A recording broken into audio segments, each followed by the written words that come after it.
empezado una serie de sermones sobre el tema de la razón por qué se ha escrito el Nuevo Testamento.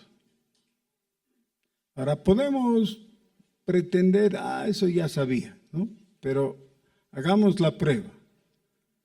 Podríamos ponernos de pie y decir, yo sé por qué se ha escrito el Nuevo Testamento. ¿Podríamos?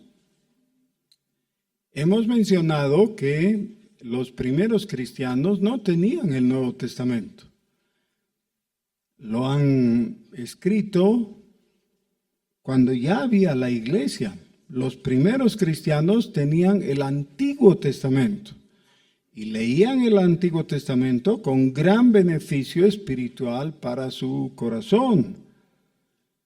Entonces, si ya tenían lo necesario y Jesús mismo usaba la escritura del Antiguo Testamento como su Biblia, ¿para qué necesitamos el Nuevo Testamento?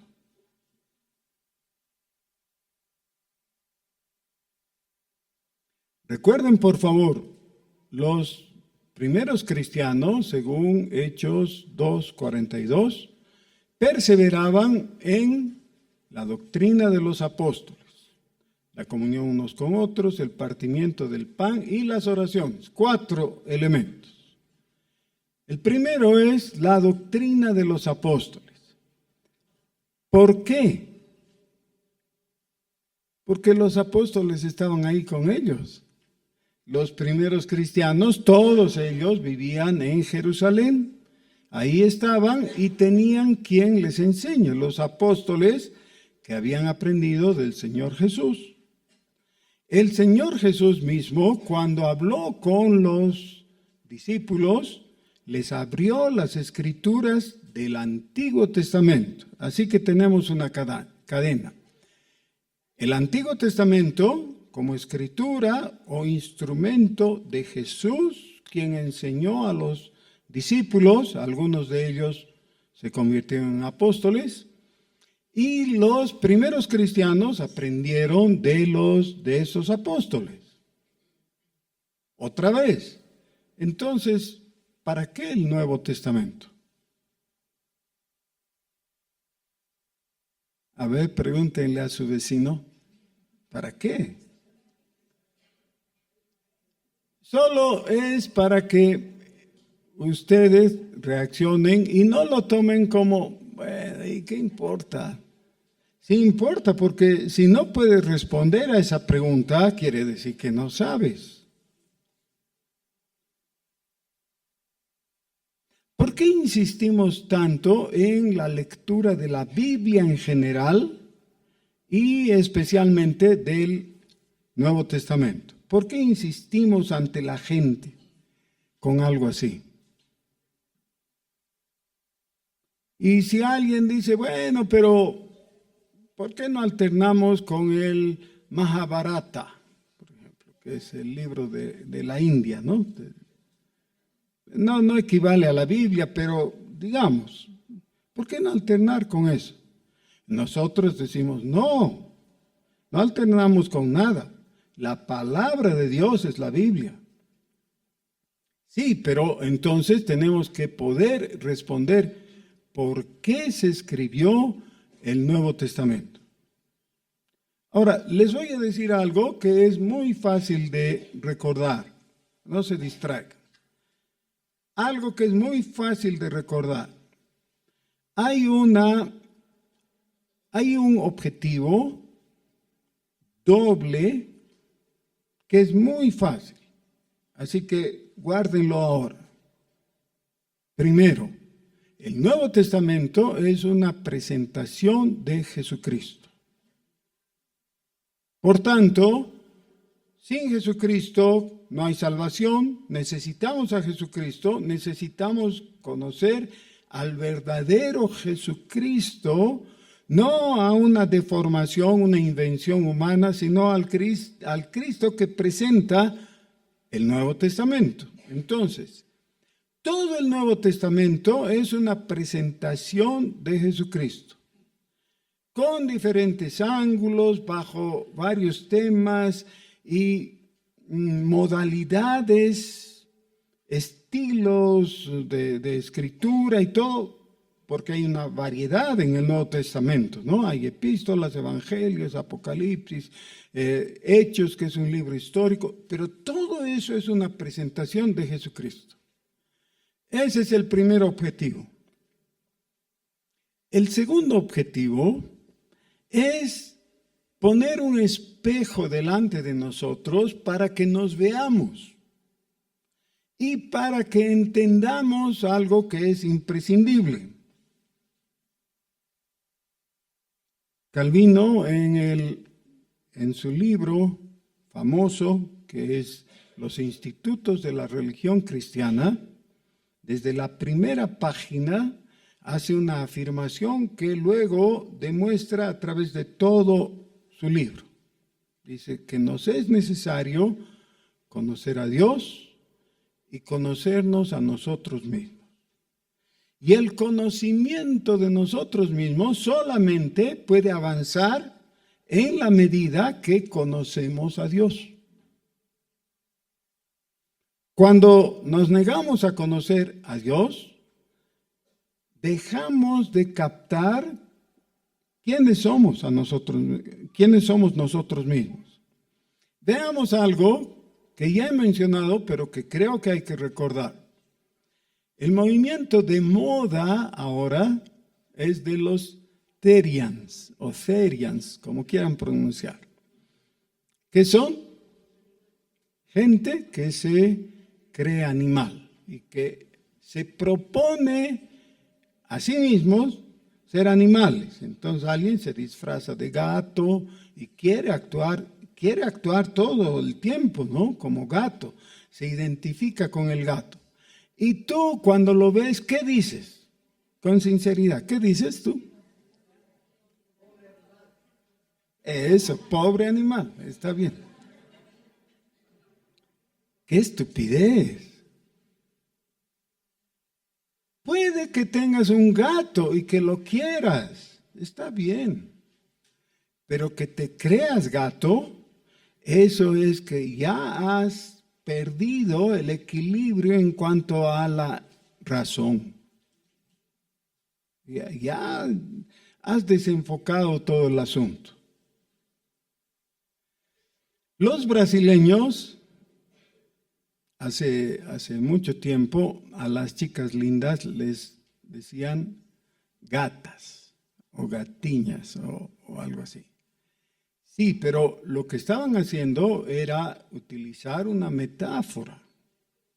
Le estaban diciendo a la chica bonita que parecía una gata en cuanto a ciertas características, pero de ninguna manera estaban pensando, este es un animal femenino gata, ¿no? No llega a ese punto el desvarío. Ahora vean. Han habido largas épocas en la humanidad en que la gente tenía una confusión básica y podía tener un animal, un caballo, digamos, y un esclavo. Y valoraba más a su caballo que a su esclavo.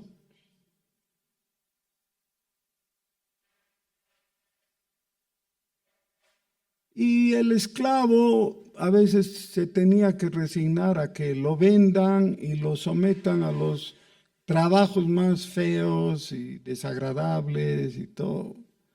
¿Qué iba a hacer? Era esclavo. Ahora, la gente que ha pensado, ha reflexionado y ha dicho, no está bien pues que tratemos a un hombre en condiciones peores que a un animal. Al animal se le da ciertas ventajas y todo. ¿Y cómo este hombre, mi esclavo, puede vivir tan mal? Entonces han habido los que han dicho, hay que abolir la esclavitud. ¿En aras de qué? De la justicia. Un ser humano no puede ser tratado peor que un animal.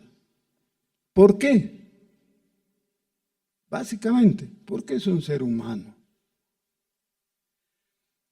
Ahora, han habido pueblos que han vivido bajo una confusión radical.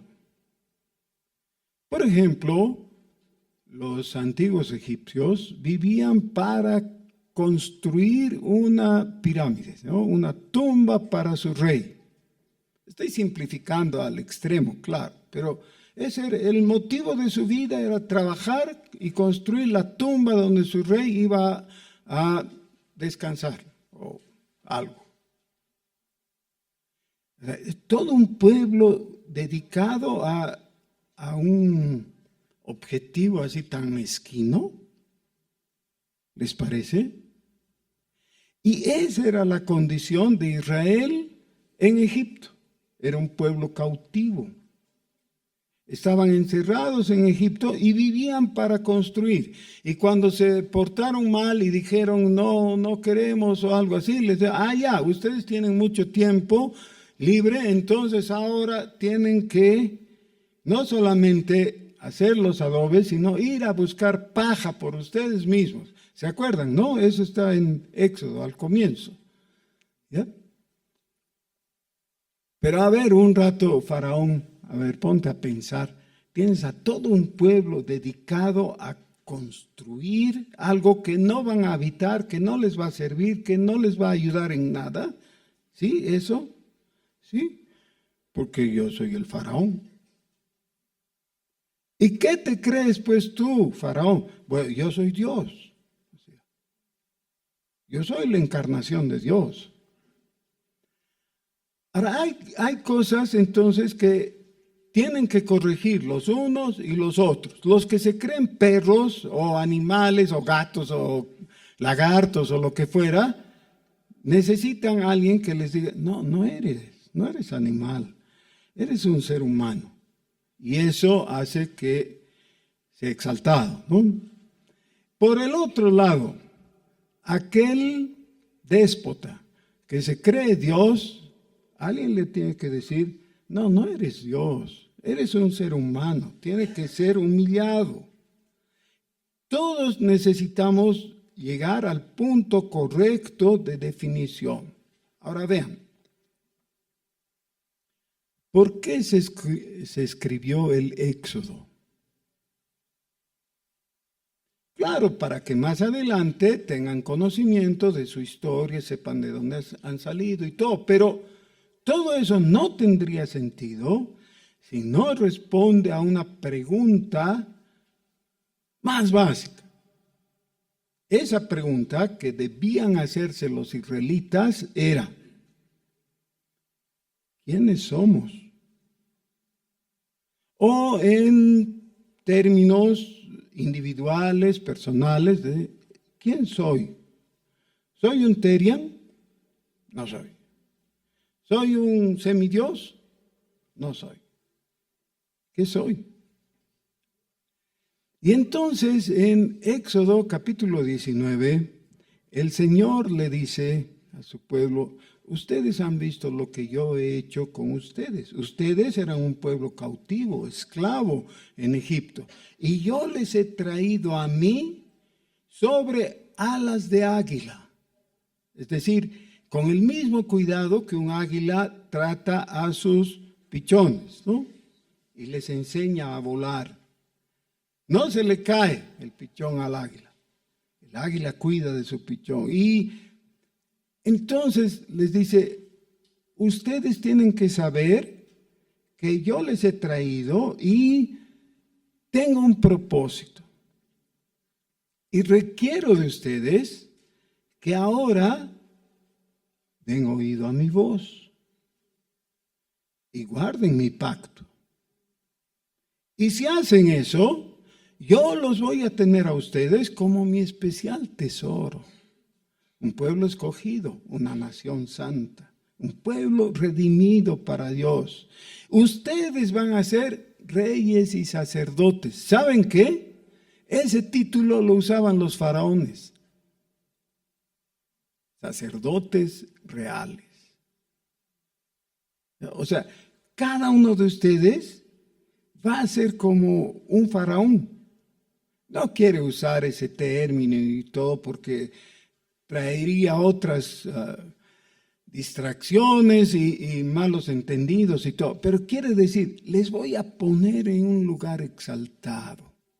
Y ustedes van a tener una misión y de ahí deriva todo, los 10 mandamientos y todo. Pero entonces necesitan saber quiénes son. Tú necesitas saber quién eres.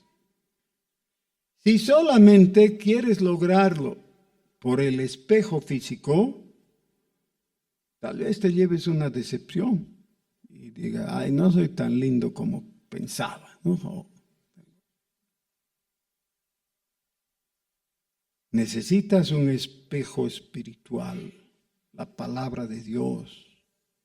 Ahí vas a ver quién eres, te vas a dar cuenta. Ok, muy bien. Entonces, necesito recapitular, por favor, no lo olviden. El primer objetivo por el que se escribió el Nuevo Testamento es presentarnos a Jesucristo. Y se necesita toda esta extensión para que nosotros reconozcamos a Jesucristo, tengamos toda la información necesaria. Pero el segundo objetivo es que nosotros sepamos quiénes somos y rompamos con las confusiones anteriores. Hay un trasfondo de confusiones. Hay que cortar con eso. Y la confusión que estaban sufriendo, que estaban viviendo en ese momento los primeros cristianos, era de pensar, somos una secta del judaísmo. O somos un hijito del judaísmo. No sabían si estaban dentro o si estaban fuera. Vean, el propio apóstol Pablo, que escribe varias de las epístolas del Nuevo Testamento, también le cuesta toda una lucha desentrañar el asunto y llegar a una conclusión. No la tenía toda él. No sabía todo lo que había que saber. Sabía lo importante respecto a Jesús. Pero no podía entender todavía cómo es que el proceso había ido evolucionando hasta llegar a lo que llega en su epístola más sobresaliente de todas, que es la epístola a los Efesios. En Efesios por fin tiene el asunto claro y lo expone. Mientras tanto, era una lucha. Sabía lo principal, pero no los detalles. Y por eso, por ejemplo, en el regreso del tercer viaje y luego al terminar el tercer viaje misionero, Dios le advierte a Pablo diciéndole que no tenía que ir a Jerusalén. Y el texto claramente dice que el Espíritu Santo le anuncia por voz profética que no vaya. Pero Pablo cree tener mejores ideas y dice, voy a ir y voy a dar testimonio y por ese testimonio voy a sufrir. Entonces estoy dispuesto a sufrir, pero voy a ir. Y va. ¿Y lo hace bien o no? Nunca desobedecer a Dios hace bien, pues. Entonces le va mal, lo apresan en el templo y tiene años en la cárcel y todo por desobediente. Porque ¿para qué le iba a decir Dios por su espíritu que no vaya? ¿Para qué? Para que no vaya, claro. Pero él fue. Bueno, Y yo digo, gracias a Dios que la Biblia honestamente nos cuenta algo así, un episodio así, para que veamos que así somos. Esa es la situación. Realmente la vida cristiana no es que acertamos en todo. Muchas veces fallamos. Pero ¿qué es lo que pasa? Que Dios nos toma de la mano y nos sujeta, y nos levanta, y nos ayuda. ¿Ya? Y muchas veces el proceso de la revelación es doloroso. Y así ocurrió con Pablo. Ahora, he dicho, el segundo objetivo de la escritura del Nuevo Testamento es que nos demos cuenta que no estamos ya en el judaísmo. El judaísmo es un capítulo terminado. Se acabó. Entonces hay parte del Nuevo Testamento que dice eso explícitamente. Por ejemplo, la epístola a los hebreos. Dice todo eso del antiguo pacto, con sus ritos, sus ceremonias, sus costumbres, sus leyes, todo eso ya ha quedado obsoleto, nos dice Hebreos. Ahora estamos en algo superior, mejor, el nuevo pacto. Y en el nuevo pacto tenemos todo mejor. ¿Qué tenían en el antiguo pacto? Por ejemplo, tenían la ley. La ley era mala, ¿no ve? Muy bien. La ley, dice el mismo apóstol, es santa, justa y buena. Sí, pero no salva. La ley no salva. La gracia de Dios que ha llegado en Jesucristo, eso nos salva. Así que ellos tenían la ley, nosotros conocemos la ley, pero somos salvos por la gracia, algo superior. Ellos tenían un pacto, sí, pero incumplieron el pacto. Ahora, pongan atención. Jesucristo establece un nuevo pacto. Y ahora tengo mucho temor de decirlo porque podrían ser mal interpretadas las palabras. Tenemos un pacto que no necesitamos cumplir. ¿Qué? ¿Será eso? No me apedreen todavía. Me pueden apedrear después, pero todavía no. Un nuevo pacto, Jesús establece un nuevo pacto que nosotros no necesitamos cumplir. Sí. Porque Él lo cumplió. Voy a sugerir un ejemplo para que entendamos esto. Vas a tomar una casa en contrato anticrético. Es una casa linda, completa, y te dice el dueño de casa, sí, yo le voy a dar la casa por 2 años y usted me da por ese mismo tiempo 40 o 50 mil dólares, ¿ya? Por dar una cifra, no se preocupen con la cifra. 50 mil dólares. Ok, ¿qué te dan? La casa. ¿Tú qué das? 50 mil dólares. Ok.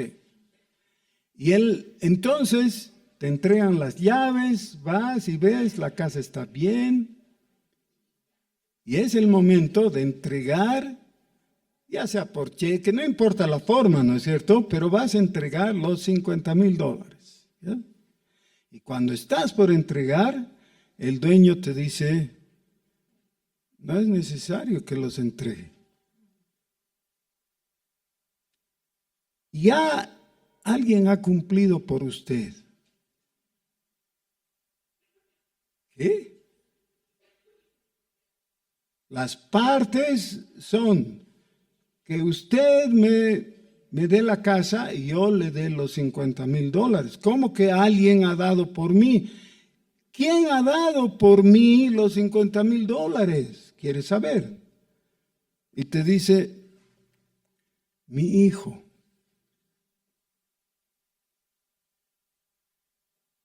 ¿Qué? Podrías entender si te dijera tu hijo.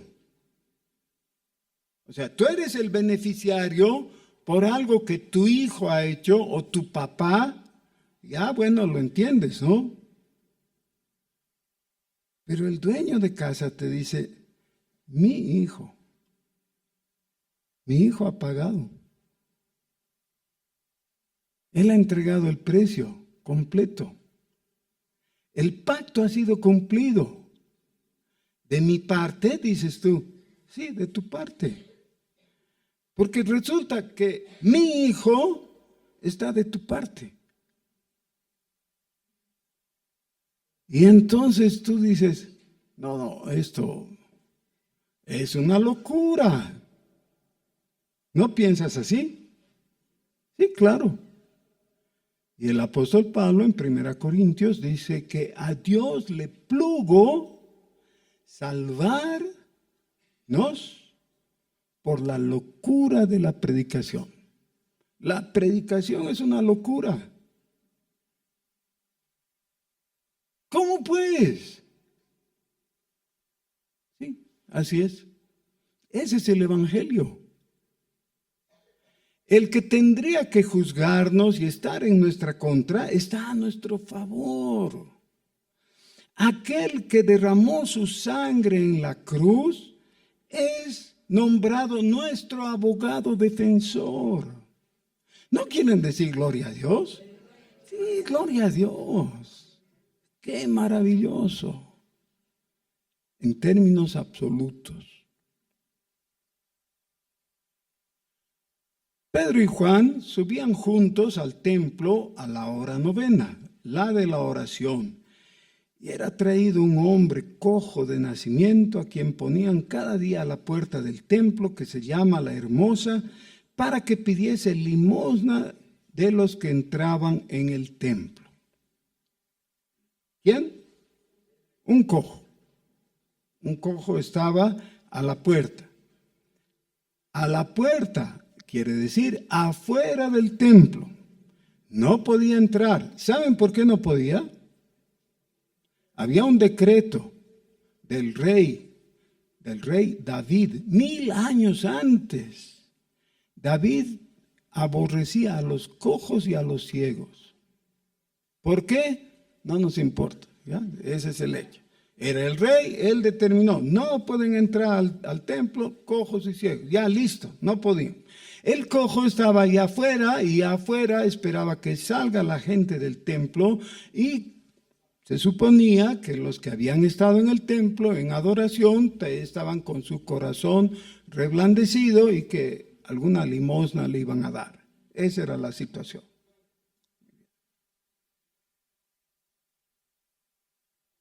Estaba ahí para pedir limosna.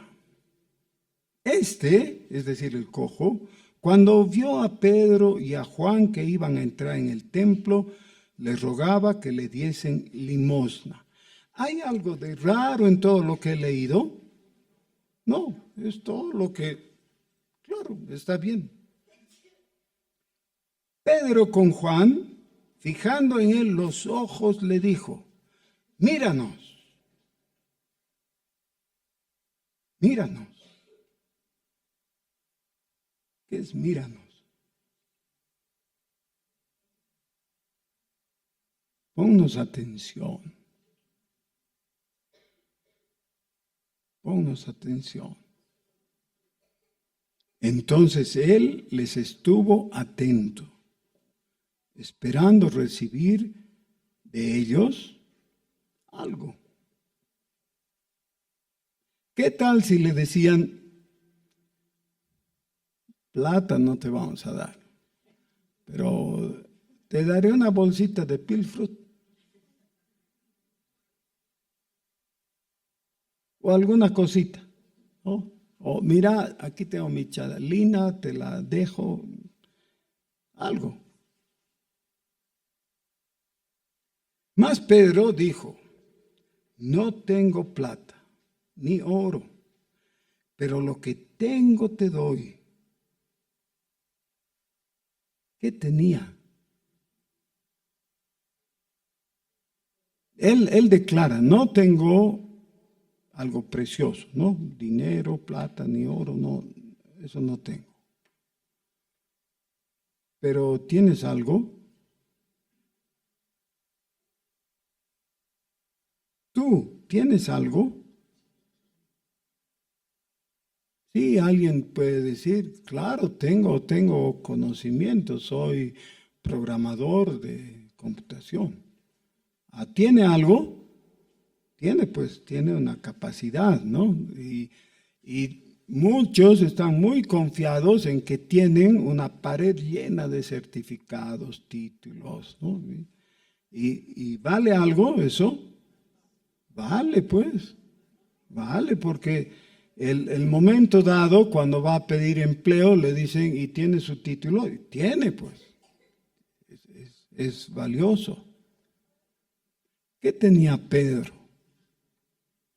Su certificado del Sindicato de Pescadores de Galilea.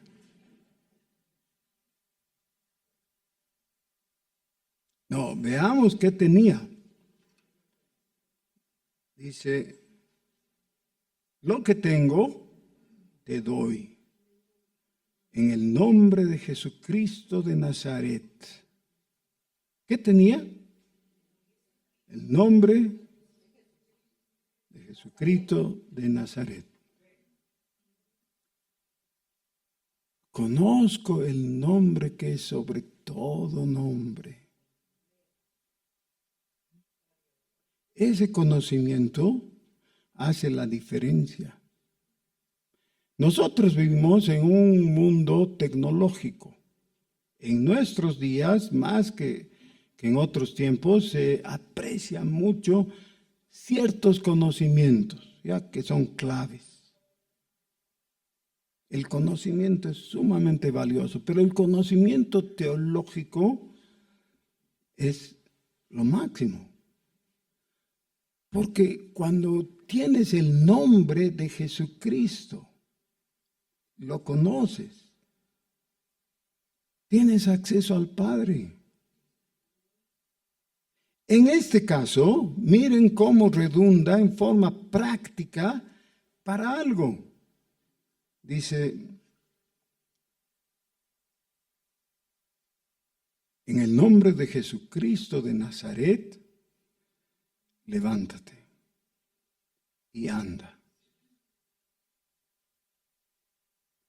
Eso es algo que ni esperaba el cojo, ¿no ve? Y tomándole por la mano derecha, le levantó, y al momento se le afirmaron los pies y tobillos. ¿Cuán firmes estaban sus pies? Miren, después dice, y saltando, se puso en pie y anduvo y entró con ellos en el templo. ¿Por qué entró? Ya no es cojo, ya no hay prohibición para él. Literalmente ahora él tenía acceso al santuario. Dice que entró andando y saltando y alabando a Dios. De ahí algunos han pensado que era pentecostal. No era presbiteriano, pero estaba feliz, claro, por eso estaba saltando por lo que le ha pasado. ¿Por qué era presbiteriano? Porque fue sanado por Pedro y Juan. Y tanto Pedro como Juan, en sus epístolas respectivas, dicen que son presbíteros. Así que el hombre era presbiteriano, pues. Hay que leer con atención nomás. Y todo el pueblo le dio a andar y alabar a Dios. y le reconocían que era el que se sentaba a pedir limosna a la puerta del templo, la hermosa, y se llenaron de asombro y espanto por lo que le había sucedido. ¿Qué le había sucedido? Fue sanado, fue sanado. Entonces, claro, eso llamó la atención porque era una persona conocida por todos los que iban al templo, lo veían ahí y seguramente algunos le daban algo, pero otros pensaban, pobre desgraciado, que no puede entrar y tiene que pedir la mano, una vergüenza, ¿no? Tiene que extender la mano y pedir. Y recibir de algunos no una moneda, sino maltrato o burla, qué sé yo. No más, no más. Ahora es una persona alegre, que tiene acceso al templo. Y teniendo asidos a Pedro y Juan, el cojo que había sido sanado, todo el pueblo atónito concurrió a ellos al pórtico que se llama de Salomón. Viendo esto, Pedro respondió al pueblo. Y ahora es muy importante que veamos el apelativo que utiliza Pedro. Dice, varones israelitas. ¿A quién se dirige? Sí, no a todo el mundo. ¿Quiénes iban al templo? Legalmente, quiero decir. No, solamente judíos. Los demás no tenían acceso, no podían. Los gentiles que quisieran entrar, podían entrar hasta el patio de los gentiles, pero nada más. Dice, ¿por qué os maravilláis de esto? ¿O por qué ponéis los ojos en nosotros, como si por nuestro poder o piedad hubiésemos hecho andar a este? Son preguntas retóricas introductorias. ¿Ya? ¿Por qué creen que ha pasado esto? ¿Cómo es que un cojo ahora está sano? ¿Cómo ha pasado? ¿Creen que es por virtud nuestra? No. Bueno, entonces, ¿qué explicación das, Pedro? Habrán pensado los demás. El Dios de Abraham, de Isaac y de Jacob, el Dios de nuestros padres, ha glorificado a su Hijo Jesús, a quien vosotros entregasteis y negasteis delante de Pilato, cuando éste había resuelto ponerle en libertad. Qué resumen fantástico, ¿han visto? Un versículo. Y ahí tenemos todo un evangelio. Cualquiera de los evangelios, apretándolo un poquito, y se forma este versículo. No solamente eso, nos remonta hasta el antiguo Israel. El Dios de Abraham, Isaac y Jacob. ¿Hay alguna forma de equivocar esto? No, pues es el Dios que se reveló a Abraham y más tarde a Moisés. Es Jehová, el Dios revelado en el Antiguo Testamento. De él está hablando. Pero ¿qué es lo que dice? El acto de Dios, dice, ha glorificado a su Hijo Jesús.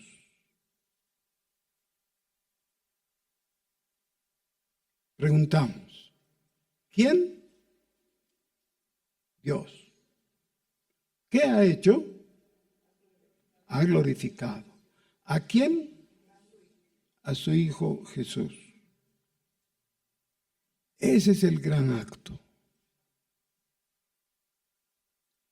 En Juan capítulo 17 tenemos la oración de Jesús. Quizás este es el punto más alto de revelación en el sentido de que Dios nos permite oír una conversación al interior de la Santa Trinidad. Y yo digo, a todos debiera darnos escalofríos ahora, que me es dado escuchar una conversación de Dios consigo mismo.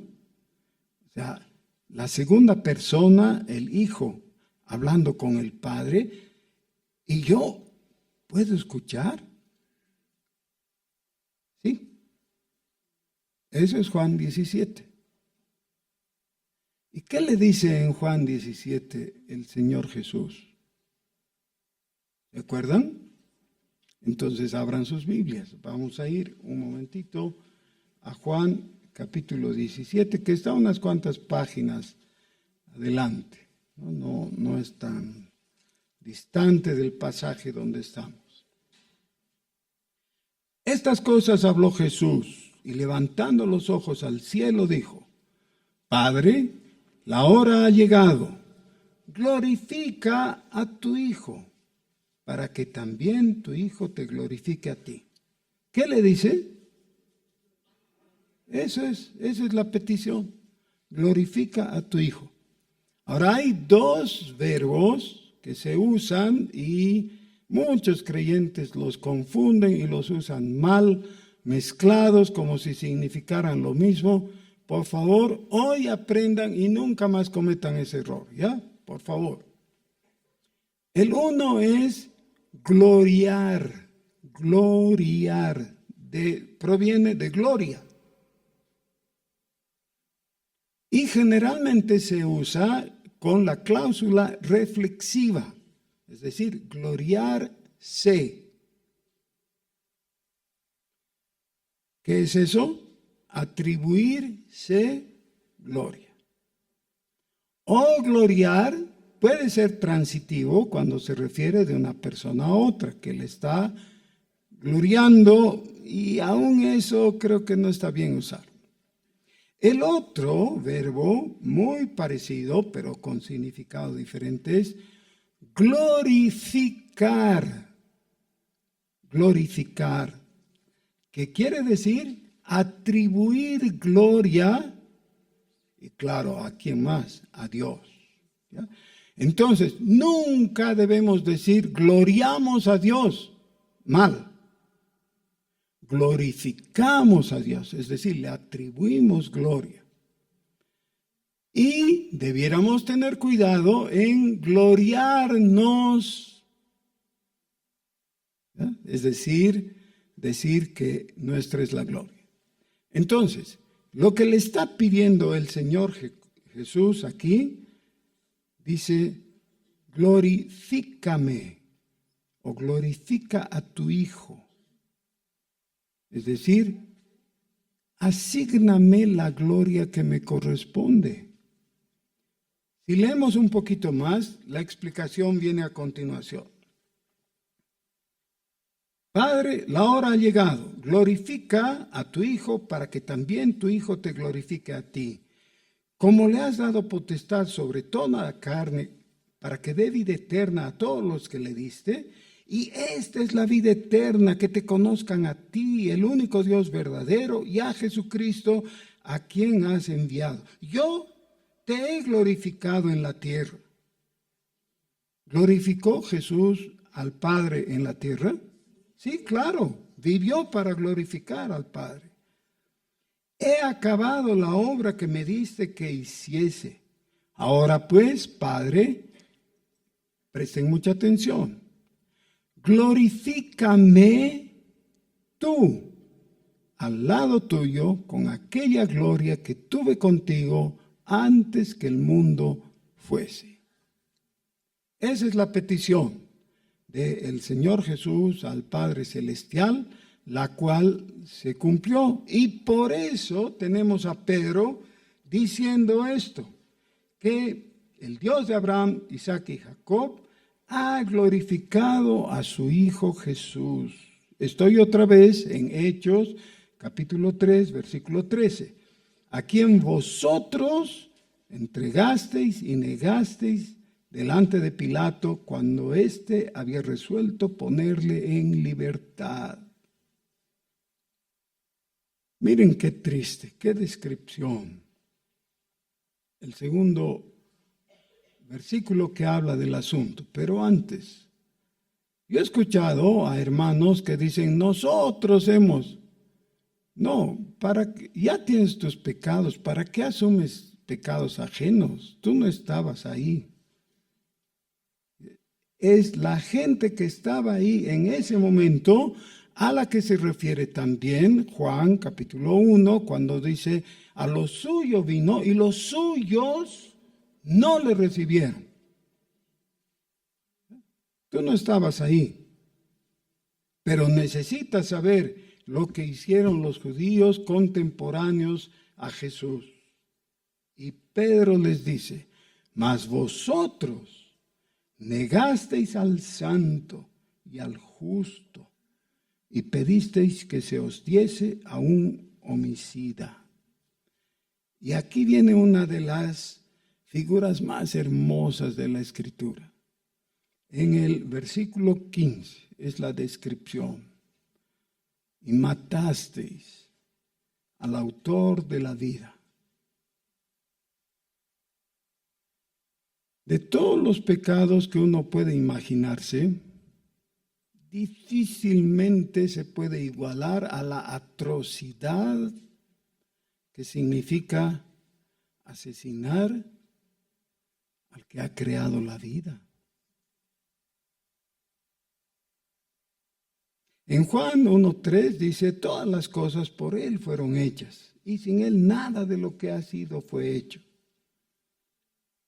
Si tuviéramos que de alguna manera honrar a Jesús por ser el creador de todo, ¿qué tendríamos que darle? Pensamos en el premio Nobel y decimos, no pues, poca cosa, ¿no? El Pulitzer, o no sé, un Oscar de Hollywood. ¿Qué le podríamos dar en premio por haber creado todo? No tenemos que darle, no tenemos. Él merece todo. ¿Y qué le dieron los líderes del judaísmo de sus días? Le dieron muerte. Dice, matasteis al autor de la vida, a quien Dios ha resucitado de los muertos, de lo cual nosotros somos testigos. Ahora esto podría ser un buen discurso diciendo mentiras. Si Pedro hubiera sido un engañador, serían cosas bonitas, tristes, pero ¿cómo comprueba? Por eso es importante el versículo que sigue. Dice, nosotros somos testigos y por la fe en su nombre, es decir, en el nombre de Jesús, a este excojo, ¿no?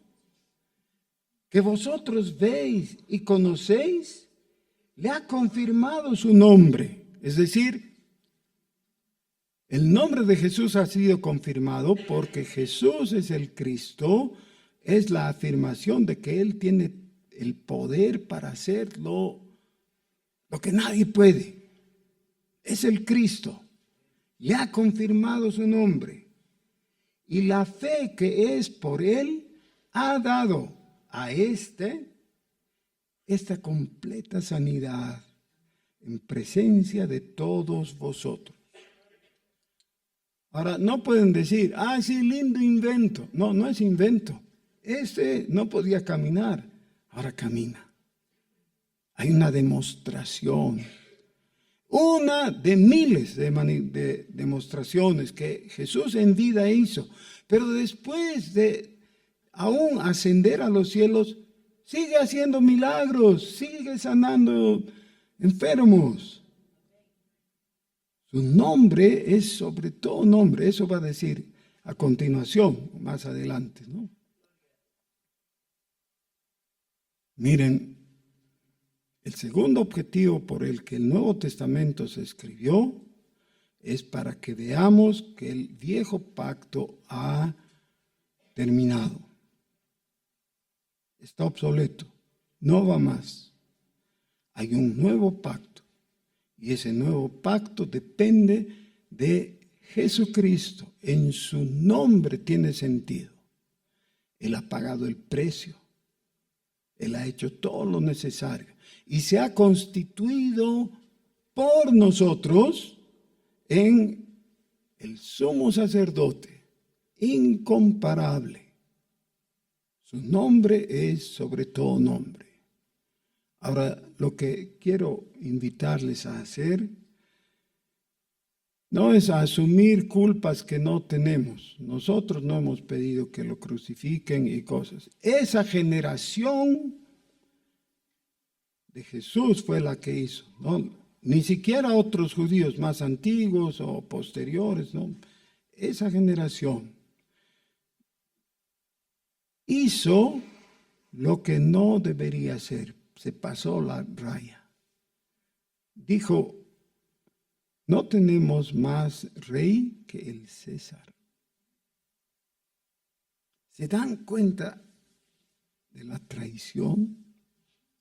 Nosotros quizás no captamos, pero ¿saben qué? El Antiguo Testamento reiteradamente dice que Jehová es el rey. Y ellos dicen, no, el César es el rey. Esa es la gran apostasía. Nosotros no tenemos que ver con el viejo pacto, felizmente. Tenemos que ver con el acto maravilloso de que Jesús, como a ramas silvestres, nos ha injertado. Aquí, si este es un árbol y esta es una rama, Jesús, desgajando la rama original, nos ha injertado en el árbol. Eso dice Romanos capítulos 9, 10 y 11, ¿no? Explica todo el asunto, pero el 11 especialmente. Nosotros somos injertados en el árbol de la vida. Jesús también dijo, vosotros sois los pámpanos, yo soy la vid verdadera. Así que toda la enseñanza de la Biblia es coherente y confluye a exaltar al Señor Jesús. ¿Qué vamos a hacer? Nos vamos a poner de rodillas y vamos a reconocer lo que Pedro está diciendo aquí. En su nombre, en el nombre de Jesús. Nos arrodillamos delante del Salvador. Hagámoslo ahora. Señor nuestro, delante de ti estamos de rodillas, en humillación, pero con alegría, porque te reconocemos como nuestro Rey. Tú eres nuestro Señor. En tu nombre hemos hallado refugio. Tú nos has injertado en el árbol de la vida, en Jesús. Gracias, Señor. Bendito sea el nombre de Jesús. Somos tus siervos, agradecidos. Amén.